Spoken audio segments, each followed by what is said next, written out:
vamos ahorita a empezar con el tema en serio del curso. Así que preparen sus cuadernos y libretas y todo esto. Vamos a hacer...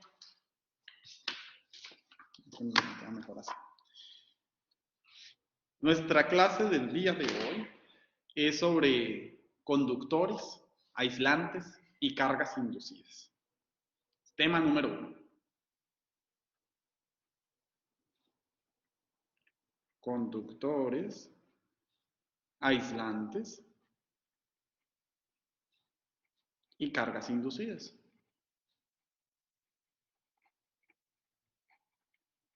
De eso vamos a estar hablando hoy, quizás mañana también un poquito. A mí, bueno, el tema formalmente se llama así, a mí me gusta otro nombre, sí, vitrio y resinoso.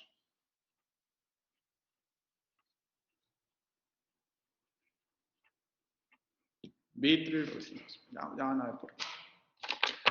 Déjenme les cuento primero historias así, suelten un momento el cuaderno y suelten el lápiz.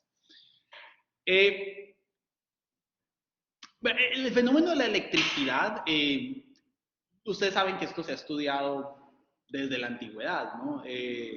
Por ejemplo, textos del Antiguo Egipto, que datan más o menos del año 2750 a.C., o antes de nuestra era, para los que no sean creyentes, ya hacían referencia a las descargas eléctricas producidas por unos peces. A esos peces los llamaban los tronadores del Nilo, ¿sí? Se imaginarán por qué tronadores, ¿no? Se decía que las descargas eléctricas que generadas por estos peces se hacían era para proteger a otros peces, o sea, era como un mecanismo de defensa colectiva entre los peces para no ser pescados. Eso es lo que se pensaban en la época de los egipcios. ¿No? Bueno, y en la antigüedad se sabía que las descargas eléctricas producían además un efecto adormecedor y por tanto, pues los pacientes con enfermedades como la gota, no sé si saben qué es la enfermedad de la gota, es un tipo de artritis y que se genera por la acumulación de sales derivadas del ácido úrico. O sea, en las articulaciones dicen que duele mucho, ¿sí? Y entonces esa acumulación de sales, ¿no? en las articulaciones produce pues obviamente una inflamación, por eso es artritis, la inflamación de las articulaciones, y produce mucho dolor, y también otras dolencias humanas, ¿no? Así el dolor de cabeza, la migraña. Pues cosas como la artritis, como la gota y los dolores de cabeza eran tratados con peces eléctricos, ¿sí? Con la esperanza de que con un tratamiento así, con choques eléctricos de peces, imagínense, pues se pudiera pues curar las personas, ¿no? De hecho, se acuñó la palabra rayo, ¿no? A las rayas eléctricas. O sea, el rayo de atmosférico, ¿no? Venía de más o menos ¿cómo es que se acuñó la palabra rayo a los rayos eléctricos en las tormentas eléctricas a la relación con el pez rayo, ¿sí? O la raya eléctrica. Entonces, de ahí como que no, raya eléctrica, el rayo, la electricidad, todo como que está ahí un poco conectado. Aquí tengo unas imágenes para para hacer esta presentación así como más divertida. Hay imágenes de algunos peces que les gusta la biología. Peces eléctricos. Les presento ahí un pez eléctrico, el pez gato, ¿no? Malapterurus electricus, ¿no? Ese genera unas descargas como de 350 volts, más o menos. ¿Han escuchado otros peces? Bueno, les estoy presentando otro que tengan por ahí en mente. ¿Qué otro pez eléctrico más o menos han escuchado cuando van al acuario? La anguila, exactamente. Ahí está. La anguila eléctrica. Esa genera como 850 volts más o menos. Ahí esta que está acá. Y la otra, pues famosa, es la raya eléctrica. para que no se metan ahí de valientes en un río donde haya anguila, ¿no? O sea, 850 volts le puede dar su toque suerte. No sé, Alexis, eso creo que lo discutimos en el laboratorio. Luego hablamos mejor, pero uno no se muere solamente por la diferencia de potencial, que son esos 850 volts. Tampoco por la corriente, y no son tampoco por los amperes, como dice Bren, sino que es por el producto de las dos cosas, por la potencia neta disipada. Entonces, mucho cuidado con eso. Luego, en el laboratorio vamos a tener tiempo de hablar un poco de esto. ¿Sí? Pero el caso es que si no te mueres, por lo menos sí te deja así, hay un toque, ¿no? Así de, entonces, mucho cuidado. Bueno, entonces estaban estos peces, esos son algunos de los ejemplos. Algo ahí solo como comentario, y espero no me tomen a mal, ¿no? Pero la anguila, ¿no? En salsa y con sushi, delicioso, ¿eh? De veras, salsa de anguila, ¿no? No sé si han ido, por favor, si les gusta el sushi. Aquí hay varios restaurantes bien sabrosos. Dicen que salsa de anguila. Entonces, yo supongo, yo no sé si es que pican las anguilas, pero bueno. Ya, se me dio hambre ya. Bueno, esos son algunos peces, ¿no? Que habían ahí eléctricos. Estamos hablando, chicos, 2750 antes de Cristo, o sea, el Nilo, ¿no? O sea, hace muchísimo tiempo. Bueno, esa era así como una evidencia experimental, o sea, de que había unos fenómenos ahí que generaban adormecimiento de los tejidos, de los músculos. Y uno, pues bueno, es pues algo que hay, ¿no? O sea, que estaba ahí, pues en ese tiempo no se sabía muy bien qué onda. Pero también no era el único fenómeno eléctrico que desde la antigüedad se tenía registro. Habían otras cosas. A ver, no sé si conocían por ejemplo, en los mástiles de los barcos, durante las tormentas eléctricas en el mar, tú imagínense ahí la película, cierren los ojos, imagínense, están en un barco, una tormenta, es antes de Cristo, ¿no? Y iba el barco pues ahí navegando, ahí en medio de las olas. Y lo que se observaba era que en las puntas de los mástiles de los barcos aparecían unas luces. Además, eso era símbolo de mal presagio, ¿no? O sea, el barco la tripulación iba a morir, o sea, era de ese calibre. Ahí está más o menos una imagen, era como, hasta hubo ilustraciones, cuadros, pinturas, no sé, que mostraban el fenómeno, unas cosas así muy mágicas, ¿no? Así como que, no, el barco, imagínense, un barco de esa época, ¿no? Nada de electricidad, y de repente en medio de la tormenta se iluminaban los mástiles, así salían ahí como unas chispas, o sea, iluminaban mucho, como si fueran rayos. A esos rayos se le conoce como fuego de San Telmo, ¿sí? Y bueno, San Telmo porque San Telmo, ahí tienen San Telmo aquí a la derecha, ¿no? San Telmo era patrón de los marineros, ¿no? Y pues bueno, eso era, que aparecían esas luces era mal agüero para los marineros. Y pues hoy se sabe que en realidad el fuego de San Telmo es una descarga eléctrica producida por efecto de la ionización del aire. Es un efecto que yo creo que en este curso no nos da tiempo, pero por si quieren revisarlo, es un efecto lindísimo que se llama el efecto corona. Y explica, entre otras cosas, por ejemplo, aquí en las calles, en las líneas de transmisión eléctrica, cuando hay mucha diferencia de potencial o cuando hay unas condiciones ambientales, digamos, favorables y todo eso, es posible que el aire se ionice y entonces saltan descargas eléctricas, ¿no? Como por ejemplo de un cable o algo así, pueden pasar cosas. Por eso, en las líneas de transmisión eléctrica, no sé si se han notado, para que sean observadores cuando vayan en la calle, a las líneas de transmisión eléctrica, especialmente las de alta tensión, se les suele poner unas cosas que son así como de cerámica o a veces de vidrio, y vienen así como varias, ¿no? Así son como un sándwich más o menos parecen como rosetas más o menos en las de focos. Eso es pues para evitar el efecto corona y para evitar de que el fuego de San Telmo, chispas, ¿no?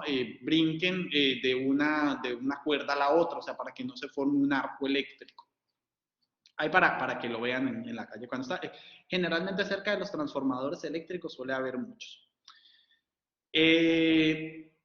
Bueno, insisto, animales, peces, ¿no? Que generaban electricidad, juego de San Telmo, pues fenómenos, ¿no? O sea, que estaban ahí en la naturaleza, o sea, cosas que se observaban, la gente lo documentaba, hacían dibujos, cuadros, ¿no? Pinturas, ¿vale? Sin embargo, uno de los conocimientos más interesantes que se sabe desde esa época era que al frotar dos objetos, como el ámbar, no sé si saben qué es el ámbar, creo que tengo una imagen del ámbar, o sea, perdón, antes de, el fuego de San Telmo también se ve en los aviones, ¿no? A los que todavía no viajan, que me dijeron el semestre pasado, bueno, tampoco se puede meter uno a la cabina, pero en las cabinas de los aviones, luego cuando pasan por una tormenta, se notan también este tipo de rayos, como unas descargas allí. Es lo mismo, efecto de ionización del aire, pues, fuego de San Telmo, ¿no? Entonces, eso es en un Boeing 737, ¿no?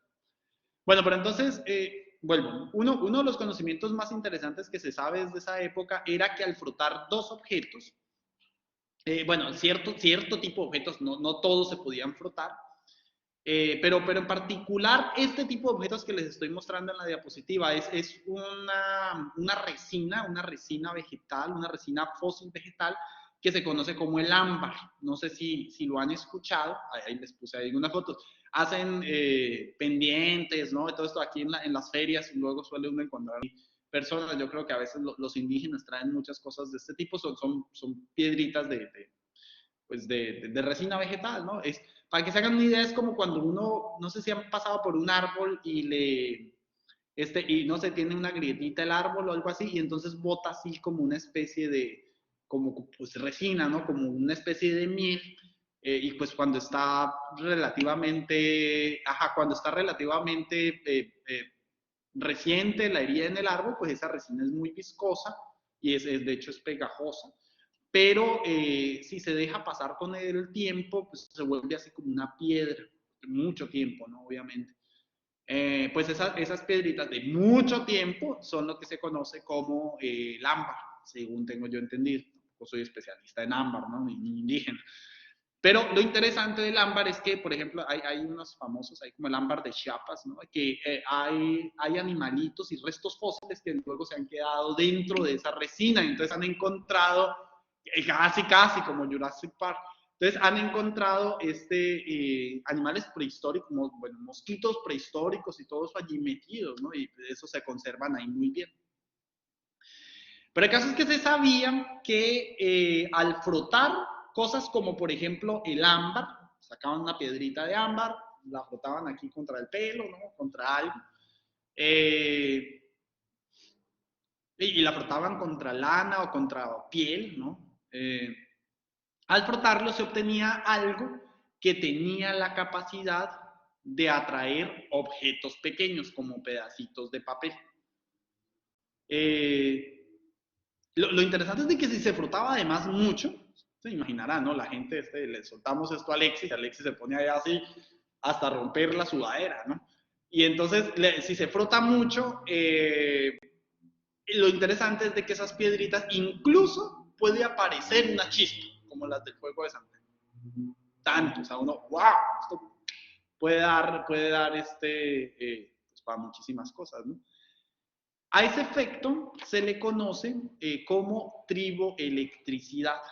Entonces déjenme aquí les escribo, estamos hablando de vitrio y resinoso, entonces se conoce como triboelectricidad. Perdón por las mayúsculas, pero es para llamar la atención simplemente. Electricidad. Triboelectricidad, no sé si se ubican con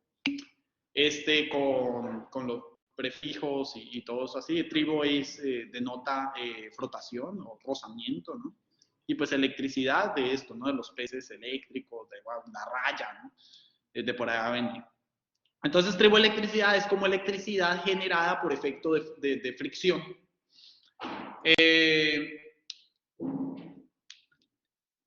Lo vamos a hacer en el agua. Ajá. También se suele ver en las, si se han ido aquí a la Sierra San Pedro Mártir, ¿no? Al Observatorio Astronómico Nacional, hace mucho frío, cae nieve, de hecho.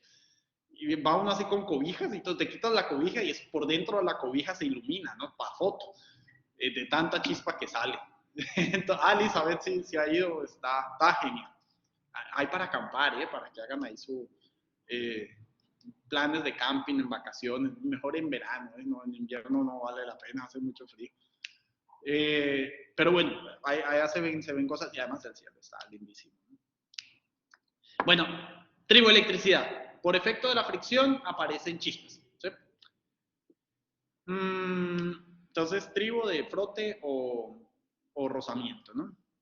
Lo mismo, pero lo interesante es de que lo mismo ocurría, eso no solamente pasaba con el ámbar, con la piedra esta, con estas resinas vegetales, sino que como nos dice más o menos Alexis, con otros materiales también ocurría, por ejemplo con el vidrio. Si uno frota la varilla de vidrio puede lograr efectos similares, ¿no? Eso es como lo que les preguntaba ahí en el quiz. Entonces, ¿será que el vidrio y el ámbar son como la misma cosa? No sé, vamos a tratar de responder, ¿no? Sí, qué bueno que lo dices, Brenda. Efectivamente, la palabra griega electrón, ámbar, electrón viene de ahí, desde el ámbar. Todo está conectado. No, lo dijiste muy bien, Brenda. Ahí, anótate, ponte tu estrella. Muy bien. Sí, salen en casi todos los libros. Bueno, chicos, les voy a pedir de que no me escriban tanto si no es para preguntar así, porque me distraen, de verdad. Yo me distraigo con mucha facilidad. Bueno, entonces, como ustedes podrán imaginarse, pues muchos de estos conocimientos en realidad eran especulaciones, ¿no? Y curiosidades, bueno, curiosidades, especulaciones. Y los registros que hay se limitan casi solamente a fragmentos o a dibujos como los que les acabo de mostrar. Pero en realidad no hubo un estudio científico riguroso y cuidadoso de todos estos fenómenos hasta el año de 1600, más o menos. A ver, yo creo que ya vamos a poner esto acá. Más o menos hasta el año de 1600, fue que, no, que empezaron los estudios rigurosos, ¿no? Y fue con William Gilbert. William Gilbert, quien publicó un libro famoso que de Magnet se llama, creo que sí tengo la imagen. Ahí está, William Gilbert, es su libro, ¿no? De Magnet. Donde se usa, fue en ese libro donde se usa por primera vez la palabra eléctricos, ¿no? Para describir a los fenómenos descubiertos por los griegos. Cosas como, bueno, y los griegos y lo que se trae también desde Egipto, ¿no? Entonces esa es como la primera referencia histórica ahí ¿quién era que me decía que le gusta la historia? Bueno, no sé, ahí está, ¿no? A Sebastián me parece que es. Gilbert, lo interesante del trabajo de Gilbert fue que él diferenció el efecto producido por trozos de magnetita, eso va a ser para la segunda parte del curso, de la electricidad estática producida al frotar el ámbar. Entonces, Gilbert en este libro, pues, así como que fue un tipo así que dijo, mira, hay dos fenómenos, ¿no? Una cosa es la electricidad, se produce por frotación de cosas, y la otra es el magnetismo, ¿sí? Que son unas piedras que estaban allá en Grecia, luego les he hecho mejor la historia, y pues eso es otra cosa, ¿no? La electricidad va por un lado y el magnetismo va por el otro. Después de William Gilbert, siguieron obviamente otras investigaciones. Este es así como el primer registro científico riguroso pues, para la época, ¿no? Del que se tiene registro. De ahí siguieron entonces investigaciones pues, sistemáticas, por ejemplo, investigaciones como las de, creo que es Luigi Galvani, no sé si la han escuchado, 1791. El señor Galvani, ahí, ahí está, Luigi Galvani, ¿no? Aquí un grabado de Galvani. Bueno, él hizo una cosa que se llama el galvanismo. Es una teoría según la cual, interesantísimo, a Catherine, por ejemplo, yo creo que le puede interesar mucho esto, es una teoría bajo la cual, según la cual, el cerebro de los animales, entre ellos nosotros, produce electricidad que es transferida a los nervios y acumulada en los músculos. Es lo que están viendo aquí más o menos en la ilustración. Y entonces esa energía es producida ¿cómo es? Se produce los animales producen electricidad que es transferida a los nervios y acumulada en los músculos para producir el movimiento de los miembros, ¿no? Entonces es lo que se ve aquí, este grabado. Galvani estuvo haciendo experimentos con ancas de rana. Entonces tenían las ancas y todo ahí. Y entonces les ponía, supongo, yo creo que con la maquinita que se veía ahí al lado, seguramente giraba. Ahí sí yo estoy especulando porque no conozco el detalle, pero es lo que creo que debe ser. Entonces yo supongo que debería ser como girar la maquinita, y cuando giraba, entonces habían cosas ahí, dos piedras de ámbar, qué sé yo, ahí que rotaba, entonces se generaba mucha electricidad, electricidad, ¿no? Y luego le ponía, como pueden ver en esta parte allí, a el anca de rana. La rana ya hizo la disección, ¿no? Y solo tiene el anca, pero está el anca completa con articulación y todo eso. Le ponía la descarga eléctrica, y lo que observaba Galvani era que la pata, el anca de rana, al hacerle la descarga, se estiraba y luego se volvía otra vez a recoger. Entonces eso, no sé si ven el impacto de esto. O sea, wow, o sea, decía, hay una conexión científica muy interesante. O sea, entonces, fíjense cómo es de lindo la conclusión. Entonces los músculos se mueven por electricidad, ¿no? Por eso eran más o menos lo de la teoría del galvanismo, pero pues aquí ustedes ya pueden ver en esta imagen algunas, pues ya una aplicación de un método cuasi científico, ¿no? Es una cosa ya siguiendo rigor, siguiendo unos pasos, ¿no? Sacando unas conclusiones objetivas basadas en experimentos. Alex, por ejemplo, esto la gente lo extrapoló, ¿no? O sea, y lo llevó pues, después de Galvani u otras personas que sentaron estos experimentos, pues quisieron obviamente reproducirlo y tener sus propias experiencias. Y cuentan que en 1818, un médico de la Universidad de Glasgow le aplicó, o sea, ya lo llevó, extrapoló este experimento.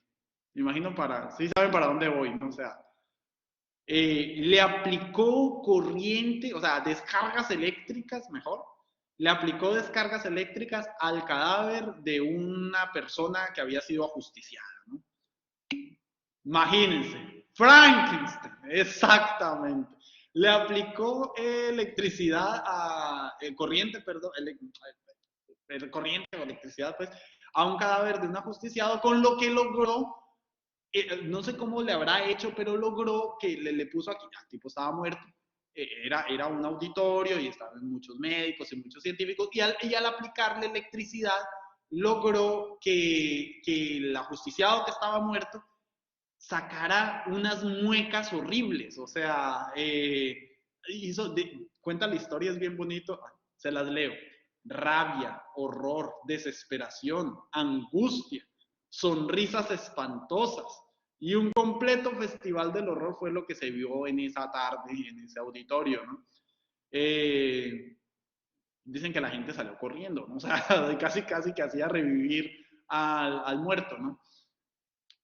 Y pues parece que esa experiencia en Glasgow, pues desencadenó, como bien dice Alexis, una novela famosa de Mary Shelley, que es Frankenstein, exactamente.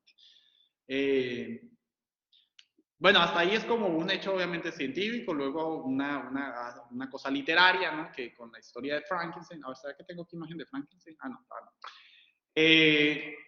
Pero aunque parece una cosa un poco anecdótica y luego pues una historia que se vende, ¿no? Y que se volvió famosa, esto fue muy importante, o sea, el trabajo de Gilbert, perdón, de Luigi Galvani, porque luego, por ejemplo, mucho tiempo después, o sea, ya en el siglo XX, este tipo de cosas se siguieron utilizando, digamos, los efectos de la electricidad en la fisiología, ¿no? En lo que se llama la electrofisiología. Por ejemplo, desencadenó en la invención de un aparato famoso, que salva vidas. ¿Cómo se llama ese aparato, chicos?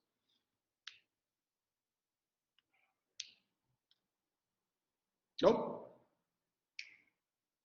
El desfibrilador, efectivamente, ¿no? Es como, fíjense cómo todo se conecta así hasta que alguien está dando un infarto y le ponen ahí unas descargas eléctricas y lo pueden volver, ¿no? Salvarlo ahí de que no mires la luz, ¿no? Entonces ya la persona deja de ver la luz. Listo. Eso pasó más o menos por el lado del galvanismo, ¿no? Luigi Galvani haciendo que las ancas de rana se estiraran. En 1799, estoy aquí haciendo como una línea del tiempo más o menos, 1799 apareció otra persona famosa en la historia, Alessandro Volta, ¿sí? Italiano. Y esencialmente el trabajo de Volta, yo creo que ya todo esto empezaba como a tomar un poco más de fuerza, ¿no? Y el trabajo de Volta, pues fue, como bien ustedes saben, o seguramente van a saber, es la invención de la batería, ¿no? Ahí para los que les gusta la numismática, ¿no? Que es el arte de coleccionar y los detalles de los billetes, Volta salía en un billete italiano. Antes de que existiera el euro, cuando eran las liras italianas, recuerden que en Italia, supongo que saben, ¿no? Antes, no toda la vida ha sido euros, ¿no? Antes en Italia eran las liras, en España eran las pesetas, en Alemania eran los marcos, ¿no? Y así, los únicos que no han cambiado son los británicos, que siempre han estado con libras esterlinas.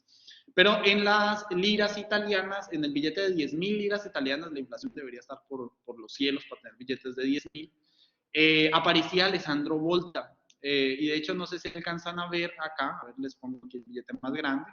En el billete de 10.000 liras estaba la máquina, pues la batería, ¿no? El experimento ahí de Volta. Creo que en la parte de atrás está como más bonito. Entonces, bueno, qué lindo tener a científicos en los billetes. Yo creo que eso lo hace sentir uno muy orgulloso, ¿no? Yo me imagino que los italianos, pues ni se diga. Y pues del invento de Volta es que viene la unidad y pues esto que vamos a ver más adelante, que es lo de las diferencias de potencial, ¿no? Que el nombre son los volt. ¿Sí? Y ahí, cuidado. Diferencias de potencial se miden en volt, no en voltios, no, volt, ¿sí? Que son en honor a Volta, esencialmente. Bueno, ahí vamos más o menos en la historia. Esto es un poco de historias, no solamente línea del tiempo, ¿no? 1799, Alessandro Volta inventa la batería. Creo que aquí me va a quedar un poco en desorden, pero entre 1736 a 1806 hubo, o será que esta fue la época en la que vivió, pero no sé, hay otro grande de cosas de la electrostática que fue pues Charles Coulomb, ¿no? Pues Charles Coulomb estuvo trabajando con un aparato que se llama la balanza de Coulomb. Aquí vamos a hacer un experimento de ese tipo en el laboratorio. Tenemos una balanza de Coulomb aquí en la UABC. Y esencialmente era pues para explorar cómo era la relación, como se sabía que las piedritas, así como el ámbar, se frotaban por electricidad, pues tenían la capacidad de atraer cosas, entonces apareció una fuerza. Y era una fuerza era una fuerza que era muy interesante, porque si uno pone papelitos y frotas algo, un peine, lo pones así, y tiene la capacidad de levantar papelitos, cuidado, ¿de qué estamos hablando? O sea, es una cosa que tiene la capacidad de vencer la fuerza de atracción gravitacional. Entonces, pues sí, bueno, sería bueno si ya había un aparato de antes que era la balanza ¿cómo era? La balanza de torsión, ¿no? Ay, ¿cómo se llama? De la balanza de torsión de Cavendish, la balanza de Cavendish, que era así con unas esferas, ¿no? Y entonces para poder cuantificar la fuerza de atracción gravitacional, Coulomb, según tengo entendido, usó un aparato similar, pero entonces con cargas eléctricas para también poder cuantificar y tratar de sacar un modelo de qué tipo de leyes seguían las fuerzas eléctricas, que es lo que conocemos como la ley de Coulomb, ¿no? 1736 a 1806. En 1752, ya nos vamos acercando cada vez más a los tiempos modernos, ¿no? 1752, en los Estados Unidos, the United States of America, no sé, famoso, otro tipo, Benjamin Franklin. Franklin, creo que se escribe así, Benjamin Franklin, y llevó a cabo un experimento sensacional. ¿Saben de qué experimento les estoy hablando? Antes de darle clic a la diapositiva. El experimento de Franklin. El papalote, la cometa, exactamente. El experimento, a ver, aquí ya les... Ahí está, Benjamin Franklin. Benjamin Franklin también está en el billete de $100 americano, ¿no? Que todavía persiste. De hecho está el nuevo billete. Creo que en el anterior también estaba, ¿no? El de $100. El favorito, yo creo el favorito de varios. Quisiera yo tener billetes de $100 en mi billetera. Pero, la cosa es que Benjamin Franklin no solamente era científico, sino él también era muy político, ¿no? Entonces, ojalá la memoria no me falle, pero creo que fue además presidente de los Estados Unidos, ¿no? Entonces, o senador, o no sé qué cosa, pero Franklin. Franklin, pues llevó un experimento, el experimento del papalote, para el dato cultural. Ese experimento no se hizo en los Estados Unidos, fue un experimento realizado en Francia. El gran logro, digamos, de Franklin con ese experimento fue demostrar que en las nubes se almacenaba, estaban cargadas con electricidad, ¿sí? Escribió un libro, de hecho, ahí a modo de chisme, ¿no? El libro de Franklin se llama Experimentos y observaciones sobre electricidad. Ahí por si, bueno, con tanto frío se me escurre la nariz. Entonces voy a escribirles acá, se llama, por si le quieren echar un vistazo, ¿no? Experimentos, debe estar en inglés, supongo, pero debe estar traducido hasta el arameo, supongo. Experimentos y observaciones sobre electricidad. Ese es el libro más famoso. Después de estas observaciones de Franklin, experimentos con el papalote, pues lo que vino fue un invento de algo famoso que todavía se usa hoy en día, que es la invención del pararrayos, ¿no? Y bueno, ahí nos podíamos quedar en historia, ¿no? Seguirles contando de gente, hasta llegar al siglo XIX, ¿no? Cuando la invención de la electricidad, sí, también lo de los signos, eso lo vamos a hablar en un momentito. Hasta llegar al siglo XIX, cuando la electricidad, pues, revolucionó al mundo, ¿no? Y ahí, una break de comerciales. Hablaba con José Isaí, ahí en la presentación, no sé si tuvieron chance de leerlo también. Bueno, yo le comentaba a Isaí, hay una película bien interesante, no sé si por si la quieren ver, se llama La Guerra, ¿cómo es? La Guerra de las Corrientes, The Current War. No sé si la vieron, es como 2017, 2018. Habla un poco de esto, de los inicios de la electricidad. Es la disputa entre Tesla y Westinghouse, algo así, o Edison.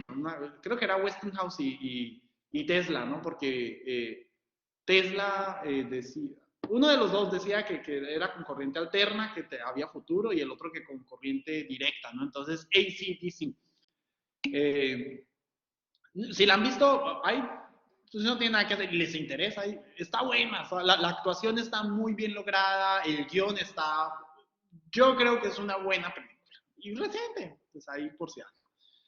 Bueno, el caso es que esto de la electricidad pues revolucionó al mundo, ¿no? Y pues no solamente resaltan nombres como los que les he dicho, Gilbert, Volta, Coulomb, Franklin, ¿no? Hay mucha más gente de fondo. Por ejemplo, están los trabajos de Ampère, que no se los he mencionado porque no es el momento. Los vamos a ver más adelante. Michael Faraday, ¿no? Ohm, por ejemplo, es otra persona. Y obviamente, así, nuestro favorito, pues, pues Maxwell, ¿no? Pero la idea es que, la cosa es que la historia de lo que hizo toda esta gente es de lo que se trata este curso, ¿sí? Como para que tengan más o menos una idea del tiempo de qué es lo que ha ocurrido.